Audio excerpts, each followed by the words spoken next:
서울은 면이다, 경기는 선이다, 지방은 점이다라고 말씀을 드리거든요. 지금은 상승기입니다. 서울은 이미 정고점을 추월을 했어요. 다음 오를 곳은 어딘가요? 순서대로 이제 저희가 움직인다고 그러면 안녕하세요. 지식이 되고 돈이 되는 시간 부동산 클래스의 정준입니다. 자, 오늘은 부동산 1세대이시죠?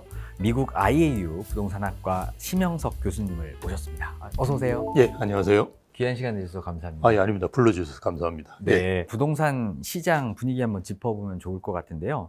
서울을 중심으로 지금 거래량이 늘면서 가격도 상승한다는 이런 이야기가 좀 들리더라고요. 이제 부동산 시장의 하락세를 멈추고 이제 본격 상승하는 거 아니냐라는 예측도 나오고 있는데요. 어떻게 분석하실까요? 저는 작년에도 그런 이야기를 해왔는데요. 지금은 상승기입니다. 예, 상승기인데 중간에 이제 조정을 받았다고 보시면 되고요. 2022년, 23년도도 사실은 그렇게 좋았던 건 아니고요. 두 연도 정도가 조정을 받았는데요. 그건 뭐 잘 아시다시피 기준금리가 0.5%에서 3.5%로 그것도 한 1년 남짓한 기간에 올랐거든요. 그래서 거의 뭐 금융위기가 맞먹는 이제 경제적 충격이 왔었죠. 예, 그래서 이제 지역에 따라 조금 다르긴 한데요. 한 20, 30%씩 이제 가격이 이제 조정을 받았고요. 다시 이제 반등을 하고 있다라고 볼 수 있는데요. 제가 볼 때는 추세적 반등이라는 건 맞는 것 같아요. 추세적 반등이라 그러면 대략 이제 한 3개월에서 6개월 정도의 기간에서 이제 오르는 걸 그렇게 이야기하는데요. 이게 이제 상승폭이 지금 늘어나고 있는 거는 이제 잘 아실 거고요. 예, 우리가 KB 같은 경우는 뭐 여전히 하락하는 데가 좀 있습니다. 그죠? 통계가. 그런데 하락폭이 줄어들고 있는 건 맞거든요. 그래서 하락폭이 줄어드는 거나 상승폭이 늘어나는 거는 상승 추세라고 보는 게 맞아요. 그래서 현재 6개월 이상 이런 추세가 지속되고 있기 때문에 예, 저는 뭐 반등 국면에 들어섰다. 그래서 예전의 상승기로 다시 타고 있다라고 보고 있습니다. 예. 뭐 자고 일어나면 억소리 나는 이런 지역도 있다고 하는데요. 금매는 사라지고 이제 정고점 회복한 지역도 있다고 해요.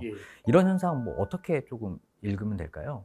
그러니까 이게 뭐 하락기가 아니다 보니까 제가 생각한 것보다도 사실은 빠르게 반등을 했다라고 볼 수 있고요. 자산 가격이라는 건 예전 가격을 빨리빨리 찾아가려고 하는 그 측면이 있거든요. 그러다 보니까 이제 주거선호 지역이라든지 아니면 이제 아주 고가 단지들 중심으로 해서 그런 회복 움직임들은 굉장히 빠릅니다. 그러니까 최근에 이제 저희 이제 부동산 연구소에서 조사를 해보니까 이제 상위 한 10개 정도 최고가 기록한 아파트들 같은 경우는 서울은 이미 103.1인가 정도 해서 그 정고점을 추월을 했어요. 예, 그리고 경기가 한 94. 인천은 뭐 입주 물량이 많다 보니까 좀 늦습니다. 그래서 84 정도 수준에서 회복하고 있는데요. 주거선호 지역은 제가 볼 때 거의 100% 가까이 지금 회복한 걸로 보여집니다. 올 초에는 그 갈아타기 수요들이 많이 있었어요. 그래서 1주택자분들이 많이 움직이셨고요. 아무래도 뭐 올 초에는 이제 무주택자분들이 움직이시기에는 그렇게 상황은 좋지는 않았던 것 같아요. 그 다음에 이제 전세 이제 만료가 되면서 매매로 전환하는 수요들이 4, 5, 6월 달에 꽤 많았던 것 같고요. 최근에는 이제 갭 투자가 저희도 늘어나고 있습니다. 그래서 한 올 초만 하더라도 한 5%였는데요. 살려고 하는 분이. 근데 지금 한 15%에서 20% 정도 수준이에요. 그 다음은 이제 다주택자인데요. 제가 볼 때 아직까지는 다주택자가 들어올 시장은 아닌 것 같습니다. 그래서 갭 투자까지 가 있다는 말은 수요의 확장성도 지금 굉장히 커져가고 있다. 이렇게 보는 게 맞는 것 같아요. 예. 근데 뭐 지방은 여전히 찬바람이 좀 불고 있는 상황인 것 같은데요. 뭐 지방 부동산 상황은 또 어떻게 진행될까요? 지방은 서울하고 이제 좀 차이가 나는 점이 일단 그 입주 물량이 많습니다. 입주 물량이 많다 보니까 그 자체의 이제 수급 상황에 의해서 저는 좀 움직일 거라고 보고요. 아마 내년 정도 되면 지방도 이제 특정 지역을 중심으로 해서 좋아지지 않을까라는 생각을 하는데요. 대표적인 데가 이제 대구 경북 지역인데요. 대구에는 이제 수성구가 주거선호 지역이죠. 예, 그 지역 자체가 이제 최근에 이제 플러스로 전환한다든지 이런 움직임이 있거든요. 부산도 이제 해수동이라 그래서 해운대 수영 동네 이런 쪽인데요. 그렇게 조금씩 움직임은 있습니다. 어쨌든 실수요자분들이 집을 찾으시는 분들이 꽤 있는 걸로 보여지는 것 같아요. 그런데 서울하고 다르게 아마 퍼져나가는 속도라든지 폭은 굉장히 느리지 않을까. 그래서 저는 이제 상담을 하면 대부분 말씀드리는 내용이 서울은 이제 면이다. 그리고 경기는 선이다. 그리고 지방은 점이다라고 말씀을 드리거든요. 왜냐하면 서울은 이제 강남 4구라는 게 상당히 넓은 면적이고 거기에다 마용성이라고 치면 사실은 서울은 투자할 데가 너무 많아서 사실은 고민하는 지역이고요. 경기는 우리가 GTX 라인, 뭐 반도체 라인, 뭐 이런 식으로 이야기하거든요. 그래서 사실은 서울하고의 접근성이 어느 정도 개선되느냐에 따라서 집값이 선으로 움직일 가능성이 크다라고 보고요. 지방은 사실은 좀 안타깝지만 점입니다. 수성구라고 하더라도 우리가 만촌동이라든지 황금동이라든지 이런 특정 지역이 있습니다. 그리고 부산 또 해운대라고 우리가 넓게는 이야기하지만 우동이 그 마린시티라고 해서 우리가 일반적으로 가격이 높은 데입니다. 지방 같은 경우는 앞으로 이제 사신다고 하더라도 주거선호 지역에 집중해서 이제 보셔야 되지 않을까 그렇게 봅니다. 예. 많은 전문가들이 이렇게 뭐 부동산 시장의 양극화가 진행이 되고 있는 상황이라 뭐 대세 상승기까지는 좀 어렵지 않나라는 이런 의견도 많더라고요. 교수님 좀 어떻게 보세요? 아직 그 이야기를 할 시점은 아닙니다. 우리가 반등한 지 얼마 되지 않습니다. 예, 그리고 KB 같은 경우는 거의 뭐 대부분 지역들이 마이너스인 데가 많이 있거든요. 그래서 아직 시작 초입이라고 보시면 되는데요.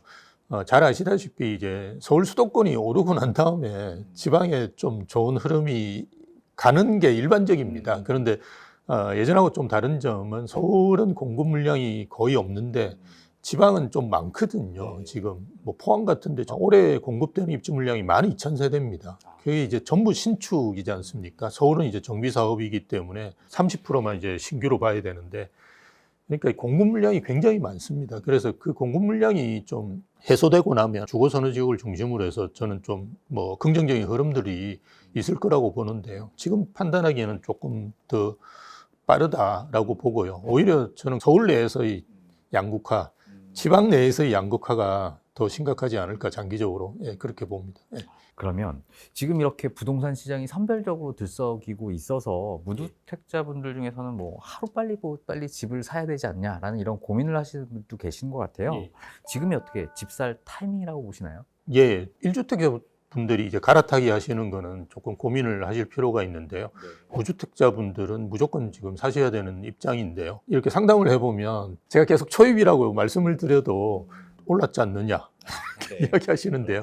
정고점이라고 보통 이야기하죠. 그게 비하면 상당히 많이 떨어져 있거든요. 여전히 뭐 아까 말씀드렸던 주거선호 지역들은 대부분 회복했지만 서울도 이제 안 그런 지역들이 오히려 더 많습니다. 그런데도 불구하고 올랐지 않느냐. 그래서 제가 이렇게 상담을 해보면 무주택자분들은 결정장애가 거의 있으세요. 왜 자기가 여건이 되는데도 못 사시는 분들. 여건이 되는 예. 그래서 그냥 오르면 오른 대로 못 사고 떨어지면 또 떨어지는 대로 못 사고 그러시는 것 같아요. 제만 그런 게 아니라 이렇게 뭐 설문조사를 하는 걸 보면 이런 상승기가 최소히 한 2, 3년은 더 갈 거라고 보는 전문가분들이 많습니다. 그래서 그런 흐름들이 좋게 움직이고 있을 때 좀 그래도 초입이니까 좀 움직여 보시는 것도 좋지 않을까 그렇게 봅니다.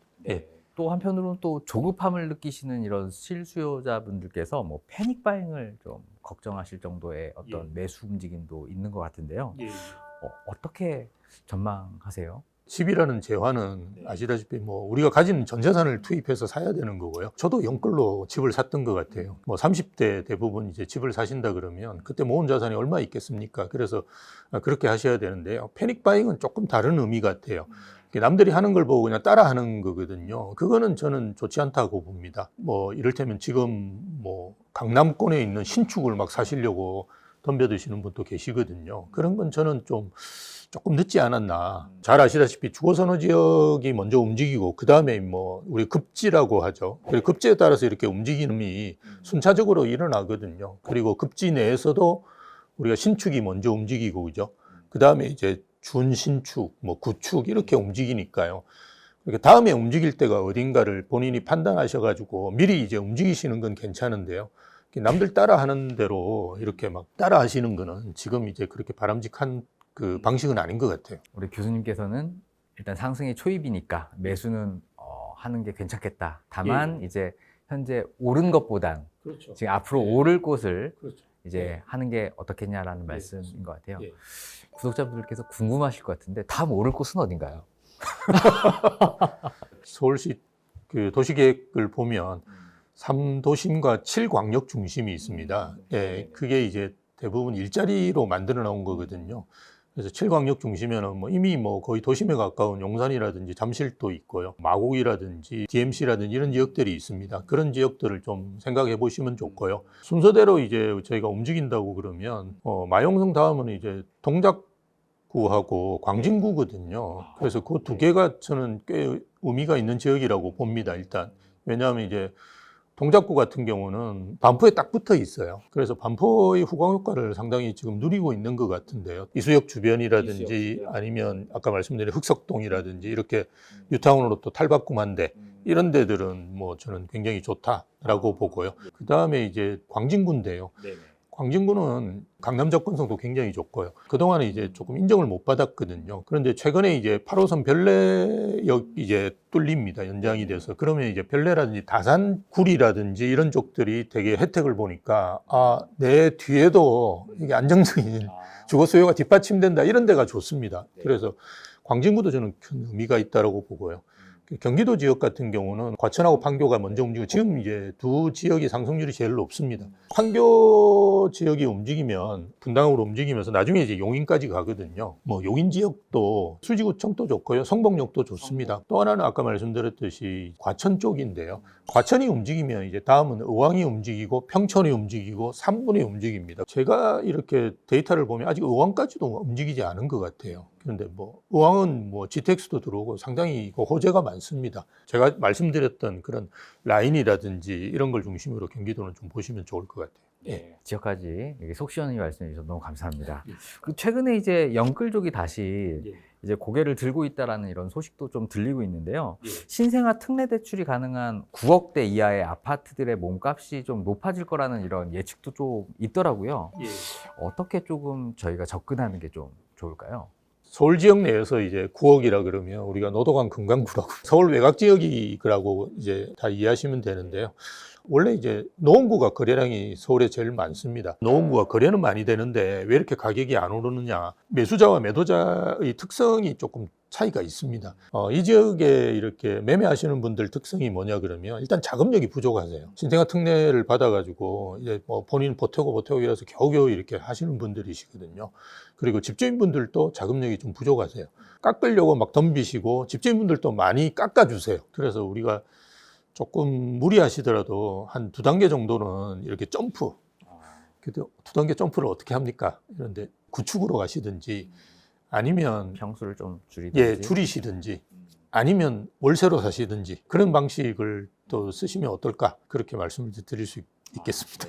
노도강이면 뭐 우리가 영끌족의 성지였다가 지금은 뭐 영끌족의 무덤이 됐었던 이런 지역 중에 하나인데 최근에 또 어떤 가격의 꿈틀거림이 있다라는 또 소식도 좀 들리거든요. 어떻게 살아날 가능성 혹은 투자 전략 어떻게 좀 우리가 접근하면 될까요? 그 지역도 이제 그 신축이라든지 그죠? 역세권 지역이라든지 뭐 이런 지역들은 괜찮을 것 같은데요. 가장 낡은 지역이 노원구거든요. 서울에서도 20, 30년 이상 된 아파트가 제일 많습니다. 근데 당분간 재건축은 가능하지는 않을 거예요. 우리가 30평에 살고 계시는 분이 지금 뭐 그 공사비가 1,000만 원이다 그러면 한 3억 정도 더 보태면 된다고 생각하는데요. 그건 잘못 생각하고 계신 거고요. 왜냐하면 커뮤니티도 지으셔야 되고 공원도 만드셔야 되기 때문에 거의 분담금이 5억 정도 나옵니다. 지금 아파트 가격이 5억인데 5억 분담금을 내라 그러면 진행이 안 되겠죠. 그래서 당분간 아마 진행이 하기 힘드실 거예요. 그리고 가격은 어차피 이게 순차적으로 퍼지는 거니까요. 최근에 이제 노동학도 다 한 달 정도 됐을 거예요. 상승 전환해서 이제 플러스로 전환을 했거든요.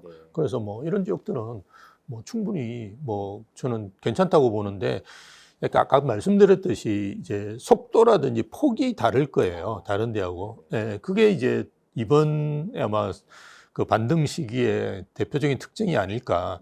예전에는 이제 오르더라도 비슷한 상승률로 오르고 떨어지더라도 비슷하게 떨어졌거든요. 근데 이제 이게 20억이 10% 오르는 거하고 5억이 10% 오르는 거는 차이가 너무 안 되지 않습니까? 계속 그렇게 가더라도 못 따라가는데 지금은 뭐 아시다시피 상승률 자체가 다릅니다. 이렇게 마용성 지역이 최근에 상승률이 좀 높은데요. 이런 지역들하고 차이가 너무 나거든요. 그래서 장기적으로 보면 그 폭과 속도에서 따라가기가 쉽지가 않을 거다. 사셔가지고 뭐 2, 3년간 이렇게 계시는 건 괜찮은데 빨리빨리 이제 이동은 하시는 것이 좋다.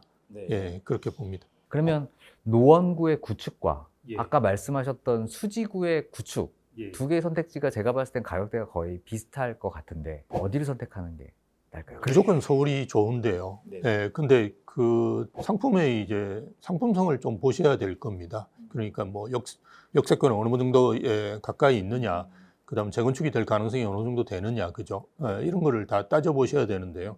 일단 뭐 모든 상품은 다 서울이 낫다라고 보시는 게 좋습니다. 예, 제가 서울 내에 이제 양극화를 말씀을 드린 거고요. 장기적으로 본다 그러면 경기와 서울은 차이가 많이 날 겁니다. 예. 전체 사업비에서 70~80%를 차지하는 공사비를 줄여야 되는데요. 이 공사비를 지금 현재는 줄일 수 있는 구조가 아닙니다. 이렇게 계속 아파트를 때려짓고 있는 나라에서는 빈집 문제가 발생하기는 쉽지는 않아요. 근데 이렇게 신축은 계속 짓더라도 오래된 아파트는 계속 늘어나지 않습니까? 이걸 뭐 해결을 해야 되는데 미래의 고급 일자리가 있는 지역들, 인프라를 집어넣을 수밖에 없어요. 네, 그러니까 일자리를 보시는 게 가장 좋죠.